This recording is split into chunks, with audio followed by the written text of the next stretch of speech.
Very good morning viewers, నమస్తే. నేను విజయ Chandrika. ABN breakfast news కి స్వాగతం.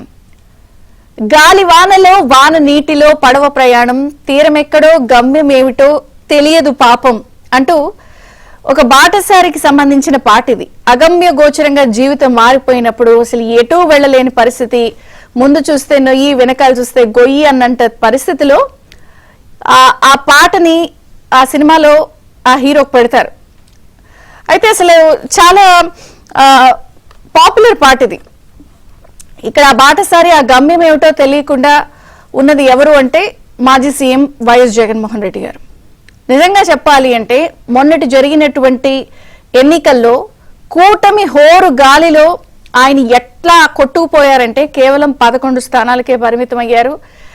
అసలు కనీసం వార్తల్లో కూడా నిలవలేని పరిస్థితిలోకి వచ్చేసారు. అటువంటి హోరు గాలిలో చిక్కుకున్న ఆయన ముందు చూస్తే నొయ్యి వెనకాల చూస్తే గొయ్యి. అసెంబ్లీకి రాలేరు, ప్రశ్నలు అడగలేరు, సంధించలేరు. లేదా ఢిల్లీ వెళ్ళి ఏదన్నా చేస్తున్నాము అంటే అక్కడ మీరు ఈ హయాంలో జరిగిన ఇవే కదా అని ఎవరన్నా ప్రశ్నిస్తే సమాధానాలు లేవు. ఒక అయోమయమైనటువంటి స్థితిలో ఆయన ఉన్నారు. నిజంగా ఆ గాలి వానలో అసలు ఆయన గమ్యం ఏమిటో తీరం ఏమిటో తెలియని పరిస్థితులు చిక్కుపోయారు. అయితే తాజాగా 4 రోజుల క్రితం ఢిల్లీలో జంతర్ మంతర్ వేదికగా ఆయన చేపట్టినటువంటి ధర్నాలో ఇండియా కూటమి నేతలు ఆయనతో పాటు సంఘీభావంగా వచ్చారు, మాట్లాడారు. దీంతో ఒక్కసారిగా ఆయన ఇండియా కూటమికి దగ్గర అవుతున్నారా, లేదా ఇండియా కూటమికి చేరువవ్వడానికి ప్రయత్నాలు మొదలు పెట్టారా, లేదా ఇండియా కూటమి సంబంధించిన ఈ పార్టీల నేతలందరూ కూడా తెలపడం వెనుకున్న ఉద్దేశం ఏంటి? రకరకాల చర్చలు జరుగుతున్నాయి. ఇక్కడ పాయింట్ ఏంటంటే జగన్ గారు ఎక్కడా కూడా ఎంతమంది అటు నేషనల్ మీడియా కానీ లేదా రాష్ట్రంలో ఉన్న స్థానిక మీడియా కానీ ఎవరైనా సరే అడుగుతున్నా కూడా ఖండించట్లేదు. జస్ట్ ఆ అడిగిన ప్రశ్నకి తప్ప అన్నిటికీ సమాధానం చెప్తూ వెళ్తున్నారు.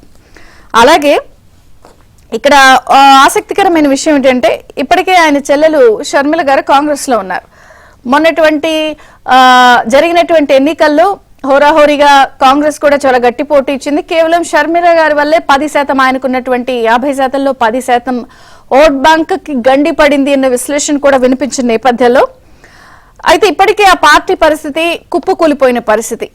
ఇవి రకరకాల వార్తలు వస్తున్నాయి. ఆ పార్టీలో నెంబర్ 2గా ఉన్న వాళ్ళు, నెంబర్ 3గా ఉన్న వాళ్ళు అటు బీజేపీ దారి చూసుకుంటున్నారు, లేదా విజయసాయిరెడ్డి గారు అమిత్ షాతో మంతనాలు జరుపుతున్నారు, బీజేపీలోకి వెళ్లిపోవడానికి ప్రయత్నాలు మొదలు పెట్టారు అని ఒక సెక్షన్ ఆఫ్ వార్తలు వస్తుంటే ఇంకొక పక్కన ఆ పార్టీలో పూర్వం కాంగ్రెస్ లో వచ్చినటువంటి సీనియర్ లీడర్లు వాళ్ళందరూ కూడా మళ్ళీ కాంగ్రెస్ కి వెళ్లిపోయేందుకు కూడా వాళ్ళ ప్రయత్నాలు చేసుకుంటున్నారు. ఇక 2029కి వచ్చేసరికి అసలు ఈ పార్టీ ఉంటుందా ఊడిపోతుందా అన్న చర్చ చాలా వేగంగా జరుగుతున్న నేపథ్యంలో ఇప్పుడు అక్కడ ఆయన ఢిల్లీలో ఒక హిడెన్ ఎజెండాతో వెళ్తున్నారు అని చెప్పి అందరూ మాట్లాడుకుంటున్నారు. ఎందుకంటే ఆ కూటమికి వచ్చినటువంటి ఇండియా కూటమి నేతలందరూ కూడా ఈ ఢిల్లీ ధర్నాలో పార్టిసిపేట్ చేసిన వాళ్ళలో ఎవరని గమనిస్తే సమాజ్వాదీ పార్టీ నేత యూపీ మాజీ సీఎం అఖిలేష్ యాదవ్ ఉన్నారు.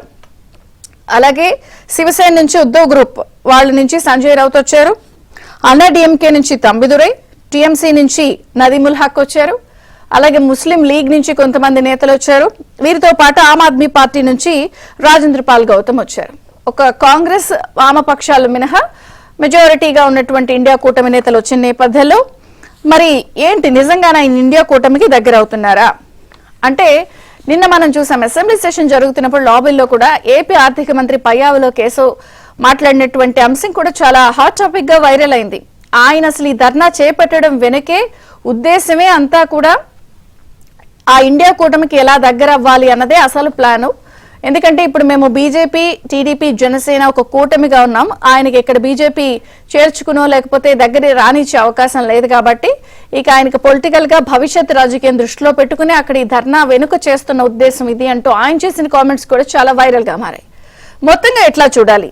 సో భవిష్యత్ రాజకీయం కోసం ఆయన ఢిల్లీలో చేపట్టినటువంటి ఈ ధర్నా వెనుకున్నటువంటి హిడెన్ ఎజెండా ఇండియా కూటమికి దగ్గర అవడమా? మరి 2029 కల్లా పార్టీని మెర్జ్ చేస్తారా, అలయన్స్ లోకి వెళ్తారా?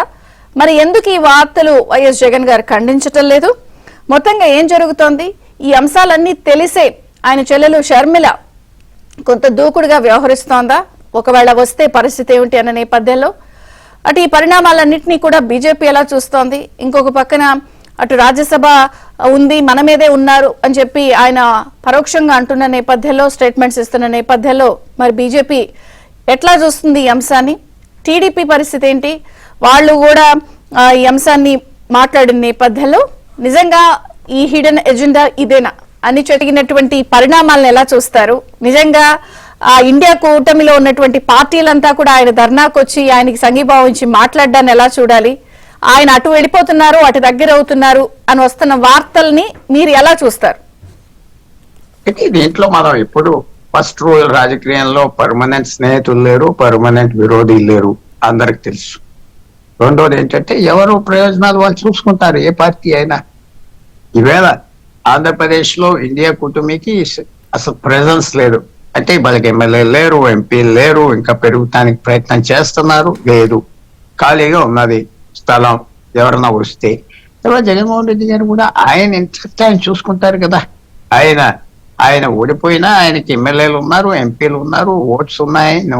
సో తప్పకుండా ఆయన అక్కడికి వెళ్ళారా లేదా అంటే ఇంకా వెళ్ళలేదు. ఎందుకంటే ఆయన ఎప్పుడు ఎవరితో పొత్తు పెట్టుకొని అంటాం మనం చాలా 10 సంవత్సరాలు బట్టి 15 సంవత్సరాలు బట్టి విన్నాం. వాళ్ళతో వెళ్తే పొత్తు పెట్టుకోవాలి. ఏ రకమైన పొత్తు? మమతా బెనర్జీ ఇలాంటి పొత్త అంటే మీతో ఉంటాను కానీ మీకు సీట్లు ఇవ్వను. కాంగ్రెస్ తో, సిపిఎం, లెఫ్ట్ పార్టీస్ తో మమతా బెనర్జీకి బెంగాల్లో పొత్తు లేదు, విశేషమైన విరోధం ఉన్నది. కానీ ఇండియా కూటమిలో అందరూ ఉన్నారు. అలాంటి పొత్త ఇదే రోజు రోజుకి డెవలప్మెంట్ అవుతుంది. ఆయన ఫస్ట్ స్టెప్ వేశారు, ఎందుకు రారు?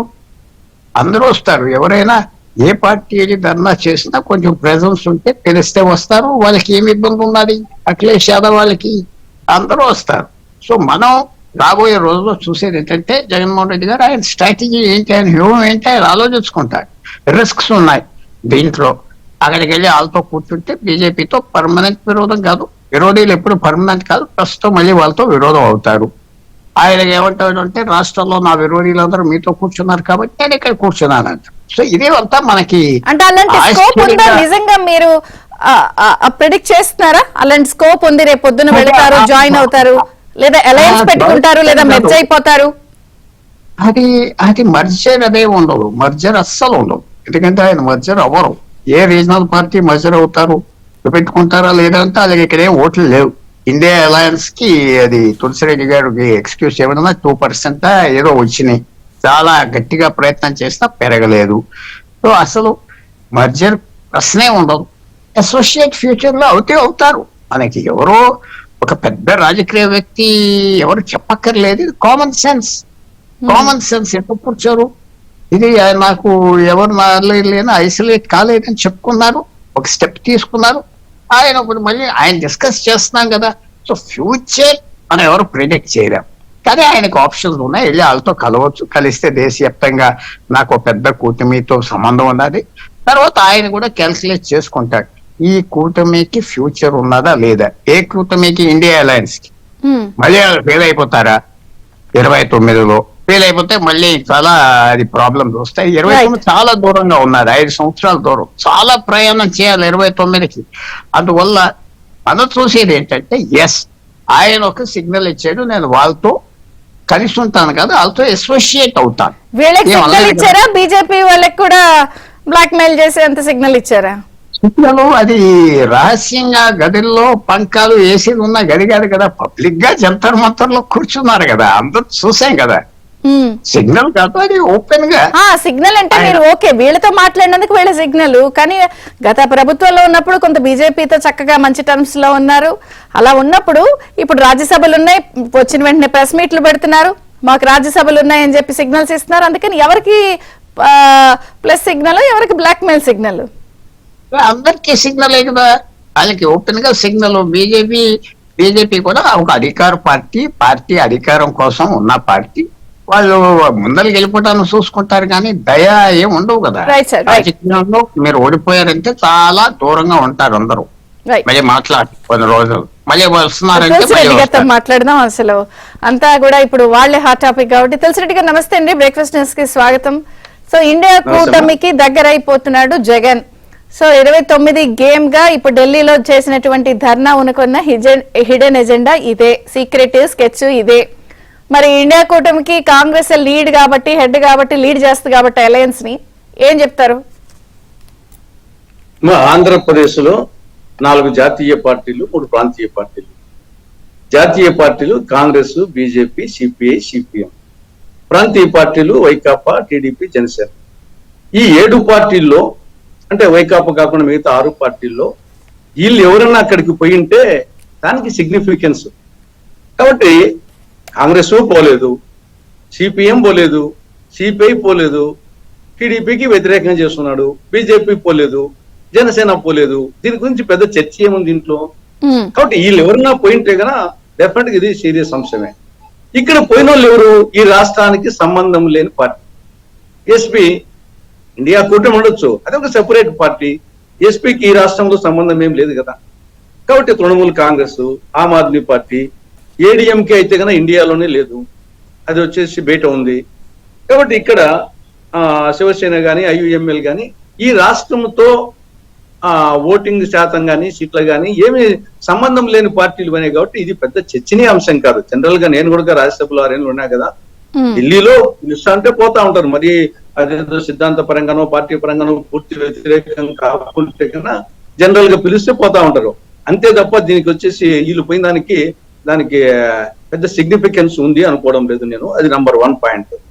రెండవది వచ్చేసి ఓవరాల్ గా జగన్ యాటిట్యూడ్ లో మార్పు వచ్చింది.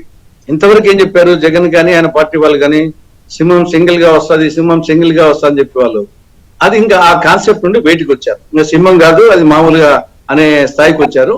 కాబట్టి ఇప్పుడు ఇన్నాళ్ళు అది అందరితో అదే మాట అనేవాళ్ళు, చాలా పెద్ద ఘనకార్యం కింద భావించి అనేవాళ్ళు. ఆ కాన్సెప్ట్ నుండి బయటకు వచ్చినట్టుగా స్పష్టంగా తెలుస్తా ఉంది. మూడవది వచ్చేసి ఇక్కడ రాష్ట్రంలో కాదు కానీ జాతీయ స్థాయిలో అటు ఎన్డీఏతోనూ ఇటు ఇండియాతోనూ ఇద్దరితోనూ లవ్ వ్యవహారం చేస్తున్నాడు, ప్రేమ వ్యవహారం ఇద్దరితో నడుపుతున్నాడు. మొన్నేమో లోక్సభ స్పీకర్ అంశంలో బీజేపీకి వచ్చేసి వాళ్ళ అభ్యర్థికి అన్కండిషనల్ గా సపోర్ట్ ఇచ్చి ఆ విధంగా ఎన్డీఏతో ప్రేమ వ్యవహారము. ఈ విధంగా ఇండియాలో కాంగ్రెస్ కాకుండా మిగతా పార్టీలు వచ్చేసి కాబట్టి ఆయన మీరు సిగ్నిఫికెన్స్ పెద్ద తీసుకోక్కర్లేదు అని అంటున్నారు కానీ మీ ఇండియా కూటమిలో వచ్చినటువంటి ఎస్పీ లేకపోతే టీఎంసీ ఇవన్నీ శివసేన ఇవన్నీ పెద్ద పార్టీలు కదా. సో ఎందుకు సిగ్నిఫికెన్స్ లేదనుకోవాలి? Point number 1. పాయింట్ నెంబర్ 2 నేను కూడా అడుగుతా. ఇంకో పాయింట్ ఉంది. షర్మిల గారు ఈ మధ్య కాలంలో ఒక స్టేట్మెంట్ ఇచ్చారు, ఎప్పటికైనా పిల్ల కాలువలు వచ్చి నదిలో కలవాలి అని. నది మీరే కదా. రేపు చంద్రబాబు నాయుడు కాంగ్రెస్ వచ్చినోడే చంద్రబాబు నాయుడు కలవచ్చునేమో, కేసీఆర్ కాంగ్రెస్ నుండి వచ్చినాడు, వీళ్ళందరూ కాంగ్రెస్ ప్రోడక్టే కదా వచ్చేసి మొత్తం అందరూ. దేశంలో ఆల్మోస్ట్ అన్ని పార్టీల ప్రోడక్ట్స్ అన్ని మేజర్ ప్రోడక్ట్స్ అన్ని కాంగ్రెస్ నుంచే. కాబట్టి జగన్మోహన్ రెడ్డి పిల్లకాలువే, చంద్రబాబు నాయుడు పిల్లకాలువే, టిఆర్ఎస్ పిల్లకాలువే, అన్ని పిల్లకాలువలు ఇవన్నీ. కాబట్టి ఎప్పుడోసారి కలవు తప్పదు జాతీయ పార్టీలో. కాబట్టి ఇక్కడ జగన్మోహన్ రెడ్డి ఇంతకుముందు వాళ్ళు చెప్పినట్టు రాజకీయాల్లో శాశ్వత మిత్రులు శాశ్వతులు ఉండరు. దీనికి అనేక దృష్టాంతాలు. ఇదే టీడీపీ బీజేపీ చూసుకుంటే ఇదే చంద్రబాబు నాయుడు బీజేపీని ఏమన్నాడు, అది మసీదులు కూల్చే పార్టీ, మాది మసీదులు నిర్మించే పార్టీ, అంతకంటే పెద్ద వ్యాఖ్య ఏముంటుందిగా. అటువంటి వాళ్ళు కలిశారు. అది అవకాశం ఉంది అని మీరు కూడా ఏమైనా చదువుతాయమ్మా, ఏం వచ్చేసి జగన్మోహన్ రెడ్డి స్ట్రైట్ గా చెప్పండి. నిజంగా జగన్ గారు వచ్చి నేను కాంగ్రెస్ లో అలయన్స్ అవుతాను అని అంటే మీరు ఓపెన్ గా ఉంటారా? అది మా జాతీయ పార్టీ. నేను చెప్పే స్థాయిలో ఏముంటాం వచ్చేసి అది జాతీయ పార్టీ కాబట్టి జాతీయ స్థాయిలో వాళ్ళు ఆలోచిస్తారు. అంతే తప్పనిచ్చేసి దీంట్లో మేము అవునంటే నిలిచిపోతుందా కాదంటే వస్తుందా. కాబట్టి ఏమే కాంగ్రెస్ కమ్యూనిస్టులు అనేక సంవత్సరాల పాటు దశాబ్దాల పాటు వ్యతిరేకమే కదమ్మా. ఈ పార్టీలన్నీ ఎక్కడా లేవు, బీజేపీ కానీ భారతీయ జనతా కానీ. అటువంటి కాంగ్రెస్ కమ్యూనిస్టులు ఇప్పుడు వచ్చేసి ఇండియా కూటమిలో ఉన్నాయి. ఓదికు కేరళలో వచ్చేసి కాంగ్రెస్ కమ్యూనిస్టులు పోరాటం సాగిస్తాయి, ఎల్డీఎఫ్ టీడీఎఫ్. వెస్ట్ బెంగాల్లో ఒక విధంగా, జాతీయ స్థాయిలో ఒక విధంగా మనకు ప్రత్యక్షంగా తెలుస్తా ఉంది. అదే విధంగా అన్ని పార్టీలు, చంద్రబాబు నాయుడు వచ్చేసి 1978లో ఇందిరా కాంగ్రెస్ టికెట్ తో గెలిచాడు, ఈరోజు టీడీపీ తరఫున ముఖ్యమంత్రిగా ఉన్నాడు. కేసీఆర్ ఆయన రాజకీయ జీవితం ప్రస్థానం వచ్చేసి కాంగ్రెస్ తో, రేవంత్ రెడ్డి రాజకీయ ప్రస్థానము టీఆర్ఎస్ తో, కాబట్టి జగన్మోహన్ రెడ్డి రాజకీయ ప్రస్థానం కాంగ్రెస్ తో, కాబట్టి మమతా బెనర్జీ రాజకీయ ప్రస్థానం కాంగ్రెస్ తో. కాబట్టి ఇవన్నీ రాజకీయాల్లో ఆ పాయింట్ అనేది లైవ్ లో ఉంటుంది, వచ్చి చేరే అవకాశం, ఛాన్సెస్, స్కోప్ ఉంటుంది. ఆనాటి పరిస్థితులు బట్టి నేను చెప్పాను కదా, సింహం సింగిల్ కాన్సెప్ట్ పోయింది. ఇంకా వచ్చేసి రాబో రోజుల్లో అదే అలా ఉన్నప్పుడు, ఓపెన్ అయినప్పుడు మరి ఆల్రెడీ పిసిసి అధ్యక్షురాలు షర్మిల గారు ఆయనతో విభేదించే బయటకు వచ్చి మీ దగ్గర చేరినప్పుడు ఆ మీ కాంగ్రెస్ ని నానా మాటలని కథనాలేసి అసలు కాంగ్రెస్ ఎదిరించి వంచిన మగాడని చెప్పి స్టోరీలు వేసుకున్నప్పుడు, అలాంటి ఆస్కారంలో మళ్ళీ ఏదైనా జరగచ్చు అని మీరు కూడా లైవ్ లో అని అంటున్నప్పుడు, జగనన్న బాణమని ఆవిడ వదిలినావిడ ఆవిడని కూడా విమర్శించినవాడే కదా. జగన్మోహన్ రెడ్డి విమర్శించినవాడే శర్మిల విమర్శించలే కాంగ్రెస్ ను. కాబట్టి ఇవన్నీ తప్పదు. ఎవరెవరు అవసరాల పరిస్థితి బట్టి ఎవరు శుద్ధ పూస కాదు. ఇది వచ్చేసి అవసరాలు బట్టి జగన్ గారికి మీ అవసరం ఉందంటారు. ఎవరు కాలం నిర్ణయిస్తుంది. వచ్చేసి దానికి కలిసి వచ్చే కాలం వస్తే నడిచి వచ్చే కొడుకు పుడతాడు, కాలం కలిసి రాకపోతే పై పంచే పామయ్య కలుస్తుందని చెప్పేసి మన పెద్దలు ఊరికే చెప్పలేదు. కాబట్టి కాలంలో అనేక మార్పులు వస్తాయి. కాలమహిమలో, కాల ప్రవాహంలో చూడొచ్చు. అయితే ఆ మార్పులు నెల, 2 నెలల, సంవత్సరమా, 29కి ముందా?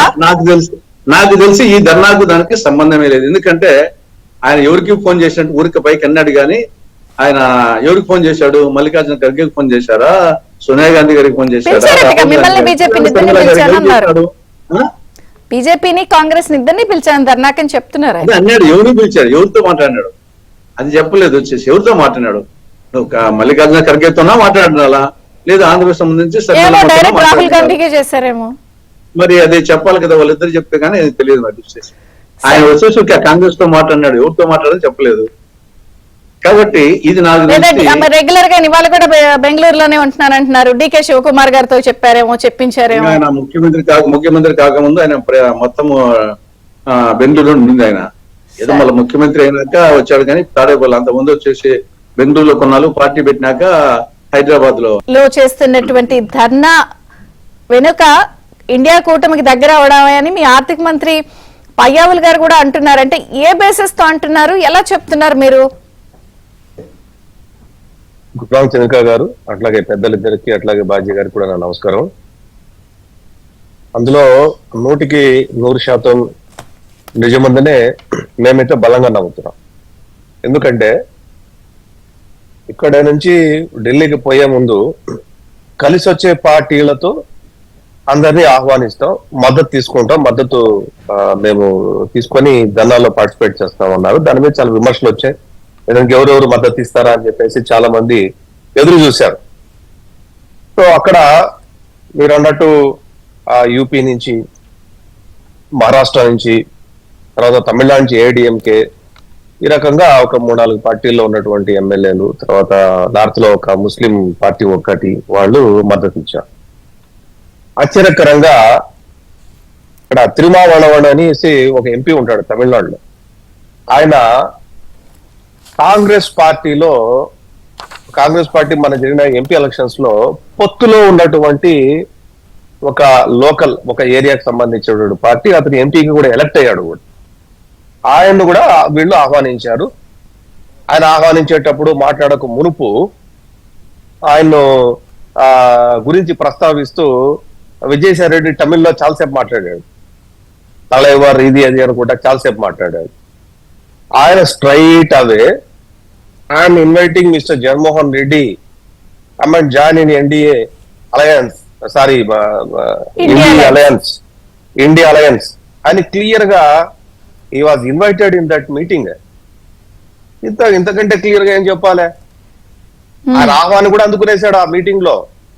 కావాలంటే మీరు యూట్యూబ్ లో ఉంటది ఆ వీడియో, తిరుమావళవన్ ఇన్వైటెడ్ జగన్మోహన్ రెడ్డి అని కొట్టారనుకోండి వచ్చేస్తుంది. Is very key role in the DMK party Tamil Nadu. ఆయన డౌన్ సౌత్ తమిళనాడులో ఆయన ప్రభావం కొంత ఉంటది. దళిత్ కమ్యూనిటీ నుంచి కొద్దిగా బాగా రిప్రజెంట్ చేస్తుంటాడు ఆయన. దీన్ని బట్టి మనం ఏం అర్థం చేసుకోవచ్చు అంటే, ఒక మనము గమనించాల్సింది ఏంటంటే, డిఎంకేతో పాటు 7 పార్టీలు అలయన్స్ లో కాంగ్రెస్ పార్టీ తమిళనాడులో కంటెస్ట్ చేస్తే ఆ కూటమి నుంచి ఒక్కరు వచ్చారు. అది ఎవరు? కొద్దిగా ఈ తిరుమావళవన్ అనే వ్యక్తి, కొద్దిగా ఓకల్ ఉన్నటువంటి వ్యక్తి. తమిళనాడులో చెన్నైలో కూడా పెద్ద పార్టీ ఆఫీస్ ఉంది, 100 మంది కూడా ఉంటారు అక్కడ. అంటే బహుజన సమాజ వర్గాల నుంచి అతను రిప్రజెంట్ చేస్తూ ఉంటాడు. ఇదే వ్యక్తి కేసీఆర్ టిఆర్ఎస్ పార్టీని బీఆర్ఎస్ చేస్తారన్నప్పుడు కూడా కుమారస్వామితో పాటు తమిళనాడు నుంచి స్టాలిన్ ప్లేస్ లో ఇదే తిరుమావళవన్ వచ్చి కేసీఆర్ ఇంట్లో భోంచేశారు. మీరు చూడండి సర్కిల్ అంతా ఎక్కడ తిరుగుతుందో. సో ఇదంతా కూడా ఇది ప్రీ ప్లాన్డే. రోసిరెడ్డి గారు ఏదో జోకులు వేయచ్చు కానీ ఆయన మీద నేనేమి తప్పులు పట్టను కానీ పిల్ల కాలంలో అవన్నీ కూడా మేమేమంటామంటే తల్లి కాంగ్రెస్ పిల్ల కాంగ్రెస్ మేమంటాం.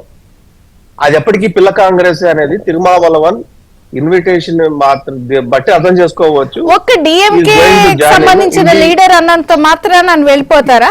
లేదా అఖిలేష్ లాంటి పెద్ద పార్టీ ఇండియా అలయన్స్ లో ఉంది కాబట్టి అఖిలేష్ కూడా అంత క్లోజ్ గా ఆ రోజు మాట్లాడుకున్నారు కాబట్టి ఈ కనిపిస్తున్న విషయాల్ని చూసి మీరు గెస్ చేస్తున్నారా? నో నేనేమంటానంటే వచ్చిన వాళ్ళని ఎవరు కూడా అఖిలేష్ యాదవ్ కానీ ఇంకోరు కానీ ఏదో 4 మాటలు మాట్లాడేసి వెళ్ళిపోయారు తప్ప తిరుమావళవన్ లాగా ఆయన ఇన్విటేషన్ ఎవరు ఇవ్వలేదు అతనికి. అయితే వచ్చి ఇండియా కూటమిలో జాయిన్ అవ్వు అని అన్నాడు అంటే దాని అర్థం ఏంటో మనం ఒకసారి మనం చూడాలి. ఆ జాయిన్ అవుతాడా లేదా తర్వాత విషయం. మనం హైపోథెటికల్ గా మాట్లాడుతున్నాం కానీ బట్ ఇండియా కూటమిలో ఉన్నటువంటి ఒక వ్యక్తి నువ్వు వచ్చి ఇండియా కూటమిలో జాయిన్ అవ్వు అని పబ్లిక్ మీటింగ్ లో ఆయన అడిగాడు అంటే దాని అర్థం ఏంది మనం ఒకసారి డెప్త్ గా పోగలిగితే మనకు అర్థం చేసుకోవచ్చు. ఆయన ఎవరిని బెదిరించడానికి వెళ్తున్నాడు అంటే ఖచ్చితంగా ఎన్డీఏని బెదిరించడానికి. నాకు ఇంకో ఆప్షన్ కూడా ఉంది, మీరే కాదు అంటే ఎన్డీఏ కూటమి గనక నన్ను ఇగ్నోర్ చేస్తే ఢిల్లీలో మీరు బీజేపీ టీడీపీ జనసేన ఒక దగ్గర ఉన్నారు, అసలు ఇగ్నోర్ ఏంటి? అసలు మీరు ఎప్పటికీ కలిసే అవకాశమే లేదన్నప్పుడు వాళ్ళకి ఇస్తే ఏంటి?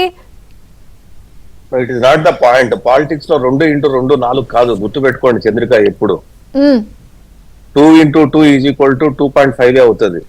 So it is the typical mathematics. So నేనేమంటానంటే ఆయన ఒక ఇండికేషన్ అవసరం లేనప్పుడు ఏదో ఒక స్పీకర్ ఎలక్షన్స్ లో మద్దతు ఇచ్చాడు, ఓట్లు వేసేయడం ఇచ్చాడు, ఇవన్నీ ఉండబోవు. ఇంకా నేను మిమ్మల్ని వ్యతిరేకిస్తాను అన్న దాని సారాంశం ఒకటైతే ఇప్పటికిప్పుడు ఆయన గురించి ఎవరో ఒకరు మాట్లాడేవాళ్ళు కావాలి. ఉన్న 11 మంది రాజ్యసభ సభ్యులు ఉన్న వాళ్ళు ఉంటారో ఎటు వెళ్తారో తెలియదు కాబట్టి ఈ ఉన్న 4 అందులో ఇద్దరు ఆల్రెడీ మెడ మీద కత్తి పెట్టి వాళ్ళు మేము వెళ్ళిపోతాం అనేది మాట్లాడుతున్నట్టు తెలిసింది. సో వీళ్ళందరినీ తీసుకెళ్లి కాంగ్రెస్ లో గెలిపితే కాంగ్రెస్ లో రాజ్యసభ సభ్యులు ఎక్కువగా ఉన్నటువంటి చోట ఖచ్చితంగా కాంగ్రెస్ వాళ్ళు వాళ్ళకి సభ్యుల సంఖ్య అవసరమే కాబట్టి రేపొద్దున రాష్ట్రంలో బిల్లులు మాట్లాడుకోవడానికి వీటికి వాటికి ఖచ్చితంగా ఆప్షన్ అయితే మిగిలే ఉంది కాంగ్రెస్ పార్టీలో. అంటే I mean to say India కూటమిలో అతనికి అవకాశం ఉంది. ఆ మెసేజ్ ఎన్డీఏ కూటమికి పంపించాడని నేను అనుకుంటున్నా, ముఖ్యంగా బీజేపీ పార్టీకి. సో నా గురించి నాకు ఇంకో ఆప్షన్ ఉంది, మీరు ఒకవేళ కాకపోతే నాకు ఇంకొక ఆప్షన్ లో ఉన్నప్పుడు నాకు ఏదైనా జరిగితే నా గురించి మాట్లాడేవాళ్ళు, నా గురించి పార్లమెంట్ చర్చలు లేపేటోళ్ళు, ఢిల్లీలో స్థాయిలో మాట్లాడగలిగే వాళ్ళు, నాకు ఒక అసిస్టెన్స్ దొరుకుతుంది నాకు ఏదైనా జరిగితే అనేది ఆయన ఇండైరెక్ట్ గా చెప్పదలుచుకున్నారు అనేది ఇట్స్ క్లియర్ కట్ మెసేజ్. ఇందులో మళ్ళీ శశబిషలు ఏమీ లేవు. ఇక్కడ మన శశబిషల గురించి మాట్లాడుకోవసం లేదు. ఇందాక నేను చెప్పినట్టు 2x2 4 అనేది మనం మళ్ళీ కొంత హైపోథెటికల్ గానే వెళ్దాం. వాళ్ళకి సిగ్నల్ ఇచ్చి నాకు ఆప్షన్ ఉంది అని చెప్పినప్పుడు నిజంగానే అటు వెళ్ళిపోయి అన్ని చేస్తే మీ నెత్తిని పాలు పోసినట్టే కదా. Is not a question. మా నెత్తిని పాలు పోయడం ఏంటి చంద్రికా గారు? మాకు 164 సీట్లు ఉంటాయి, 175కు మాకేం అవసరం? అతని గురించి ఆలోచించే అవసరం ఏముంది? అతని గురించి అతను ఆలోచించుకుంటున్నాడు కాబట్టి, అతని గురించి 4 మాట్లాడాలి కాబట్టి, అతనికి ఒక రాజకీయ చేయూత కావాలి కాబట్టి, ఇక్కడ ఢిల్లీ స్థాయిలో కావాలి కాబట్టి అతను వెళ్ళాడు. మాకు నెత్తి పాలు పోసేది ఎందుకు? ఇప్పటికీ మిమ్మల్ని పడేయడానికి ఏదో జరిగిపోతుందని చెప్పి ఆదిస్తూ ఉంటాడు. ఇన్వెస్టర్లను భయపెట్టడానికి ఒక ప్లాన్ ఉంటుంది, ఇండియా కూటమికి డోర్స్ ఓపెన్ చేస్తాడు, బీజేపీ వాళ్ళని బ్లాక్ మెయిల్ చేస్తాడు, మిమ్మల్ని ఇక్కడ ఏదో చేయట్లేదని చెప్పి అల్లరి పెడతాడు. ఎందుకు లేదు పాలు పోసినట్టు? వెళ్ళిపోతే మీరు రిలాక్స్. ఎందుకు ఉండదు? అదే బలవాళ్ళు మీరు అటు వెళ్తే పార్లమెంటు స్థాయిలో ప్రొటెస్ట్ పెరుగుతుంది. మీరు ఏం మాట్లాడుతున్నారు? మీరు ఆంధ్రప్రదేశ్ కి సంబంధించి చర్చలు ఎక్కువ జరుగుతాయి పార్లమెంట్ లో, దాన్ని ఫ్లేవర్ అప్ చేస్తారు గ్లోబల్ వైజ్, దానికి వ్యతిరేకత స్టార్ట్ అవుతుంది. మీరు ఇంకొక అది పాల్పోయటం కాదండి, అతని బలాన్ని పెంచుకోవడం చేసేసరికి ప్రయత్నం అది. అసలు బలమే బలాన్ని లేదు, పెంచుకొని- ప్రజలు అసలు ఆయనకి బలమే లేకుండా చేస్తే ఇంకా బలం ఉందని మీరు నమ్ముతున్నారా? చంద్రిక గారు, మీరు స్టేట్ పాలిటిక్స్ గురించి మాట్లాడుతున్నారు, మరొకరు నేషనల్ పాలిటిక్స్ గురించి మాట్లాడుతున్నారు. ఇప్పుడు అతను ఢిల్లీలో జరిగినటువంటి కాంగ్రెస్ లో పోతాడా పోడా దాని మీద మాత్రం మాట్లాడుతున్నాం తప్ప స్టేట్ లో ఎమ్మెల్యేలతోనూ ఢిల్లీలతో ఎంపీలతో ఎట్లా కంపారిజన్ అండి? ఉమ్. ఇప్పుడు మనం మాట్లాడాల్సింది Delhi politics, national politics.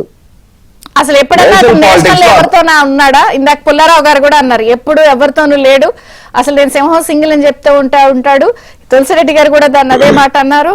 Tulasi Reddy గారు కూడా మీరు ఒక విషయం గమనించాలి, అది ఆ మాట చెప్పినటువంటి ఇరువురు కూడా రాజకీయాల్లో పర్మనెంట్ మిత్రులు ఉండరు, పర్మనెంట్ శత్రులు ఉండరు కూడా మాట్లాడారు. దయచేసి గమనించాలి మీరు ప్లీజ్. ఉమ్.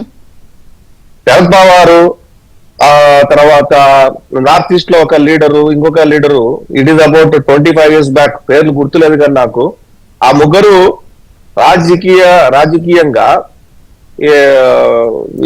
సోనియా గాంధీని అభ్యర్థాన్ని వ్యతిరేకించి బయటకు వచ్చి ఒక పొలిటికల్ పార్టీ పెట్టారు.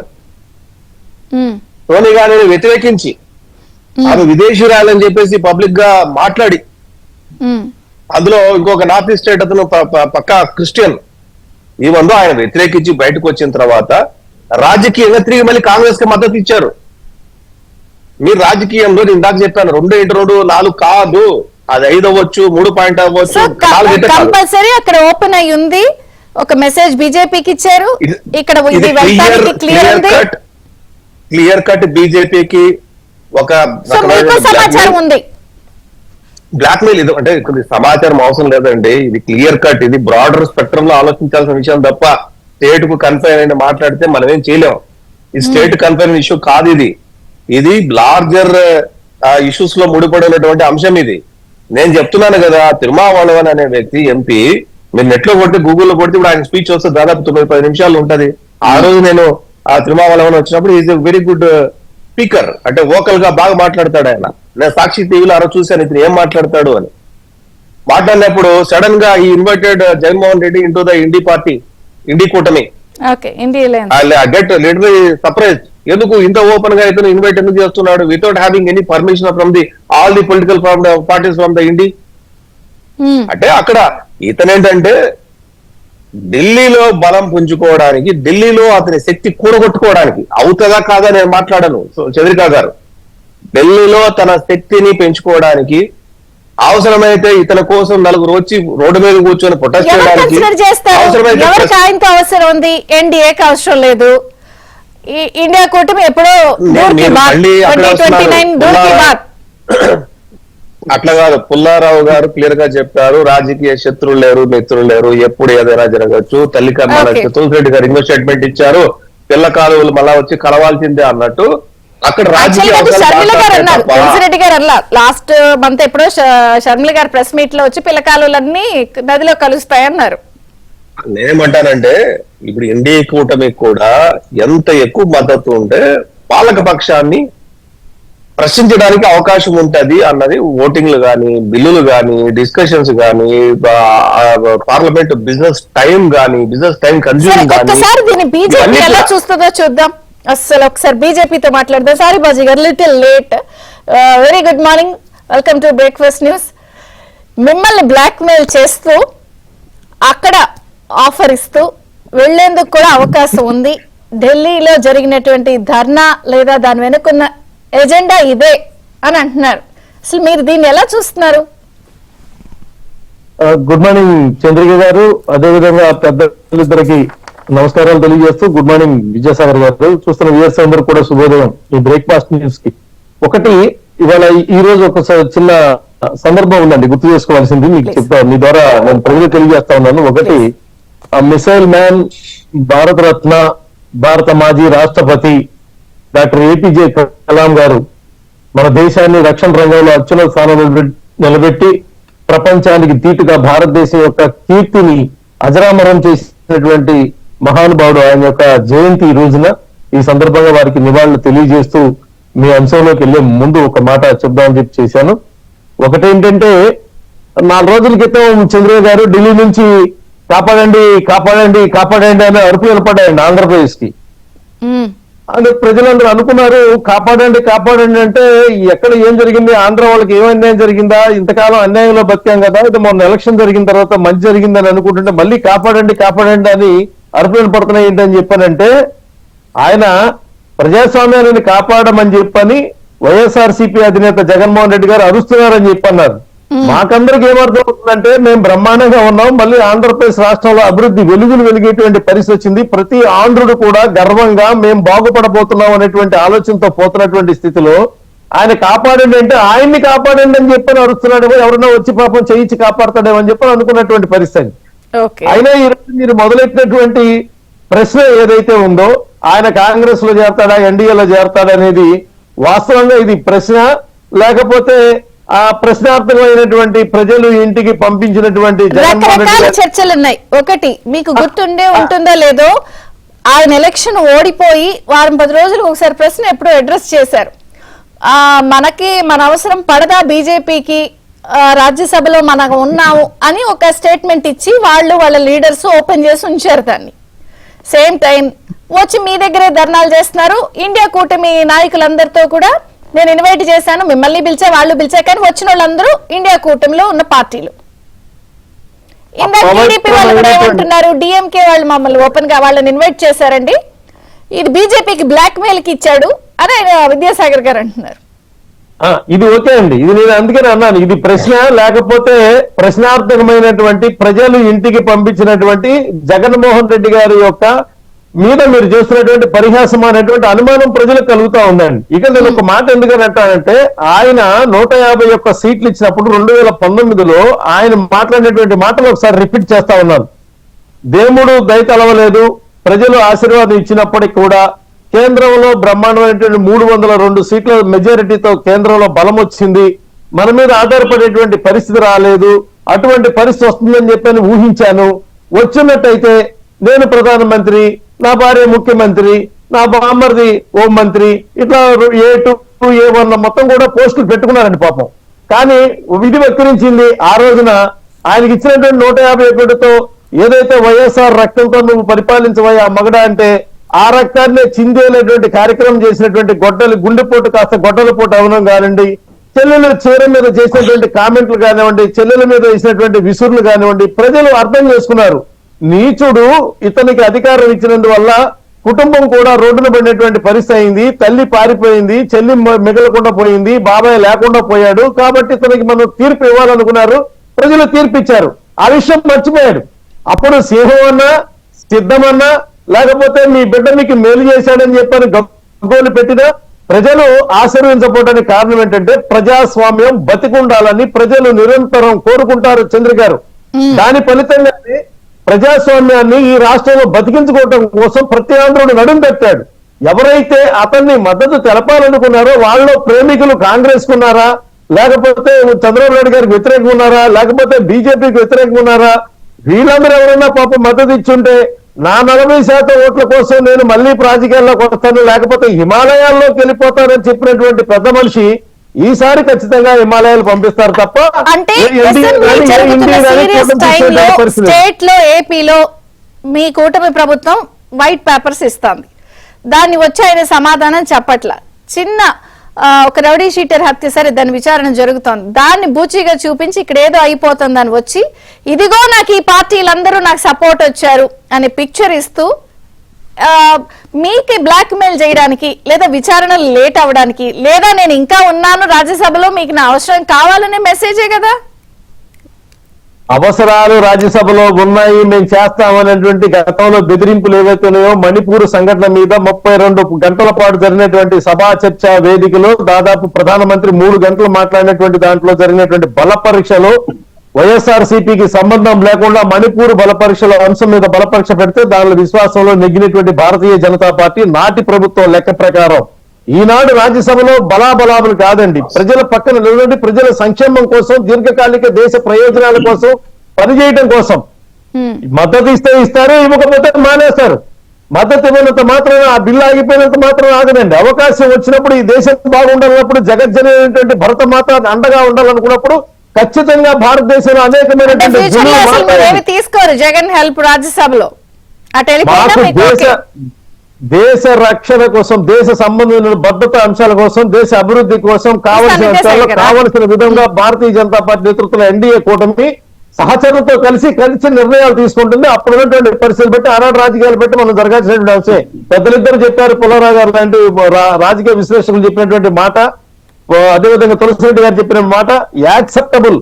ఇది acceptable. At the same time Vidyasagar గారు చెప్పినట్టు కూడా రాజకీయాల్లో ఏ అంశాలు ఎప్పుడైనా శాశ్వత శత్రువులు, శాశ్వత మిత్రులు అనే అంశాన్ని చెబుతూనే ప్రజా ప్రయోజనాలు ముఖ్యమని భావించే పార్టీలు కొన్ని ఉంటాయి, రాజకీయ ప్రయోజనాలు మాత్రమే ముఖ్యమని భావించే పార్టీలు కొన్ని ఉంటాయి.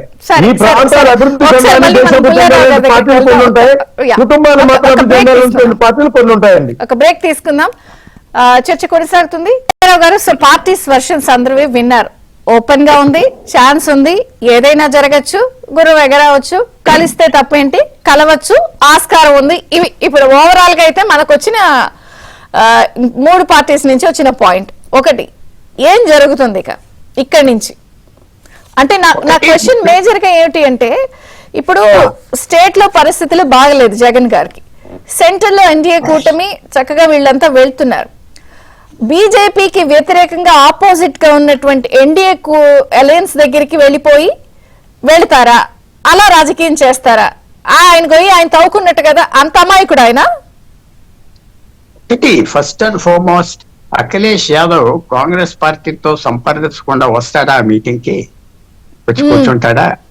ఎంత మాట్లాడి వస్తారు వాళ్ళు. సడన్ గా పొద్దున్న లేచి సాయంకాలం తీసుకునేది కాదు. ఎందుకంటే అఖిలేష్ యాదవ్ కి కాంగ్రెస్ పార్టీ చాలా ముఖ్యం ఉత్తరప్రదేశ్ లో.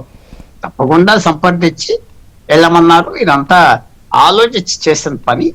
చూద్దాం ఇతను వాటం ఏంటి, మళ్ళీ వాళ్ళు వదిలేస్తారు. ఆ కాంగ్రెస్ పార్టీ లెక్కలేస్తా ఉంటారు కొన్ని రోజుల వరకు. సో దాంట్లో పెద్ద ఆశ్చర్యమేం లేదు. తర్వాత మీరు అన్నది ఏంటంటే, మీరు చాలా 2029 వరకు చూస్తుంది, అది చాలా దూరం.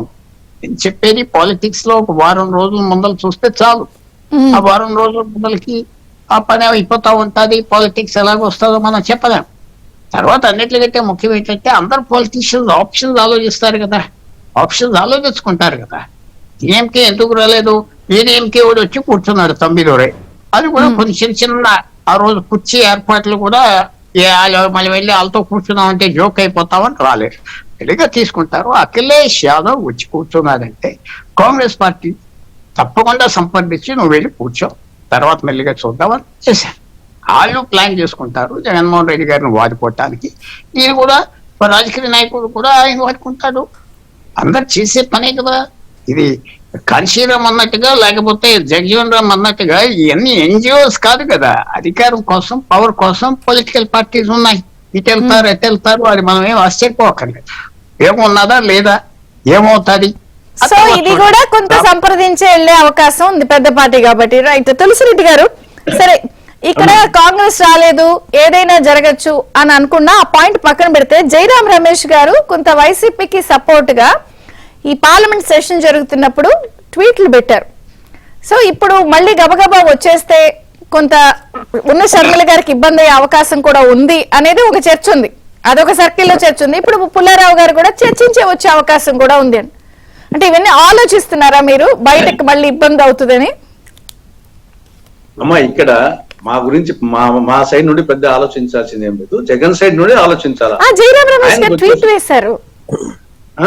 జైరాం రమేష్ గారు ట్వీట్ పెట్టారు సపోర్ట్ గా అతనికి. ప్రత్యేక హోదా గురించి చెప్పాడు. ప్రత్యేక హోదా వచ్చేసి ఆయన, ఎందుకంటే ఆ ప్రత్యేక హోదా విషయం కానీ చట్టంలో కానీ ఆయన కీలక పాత్ర పోషించాడు.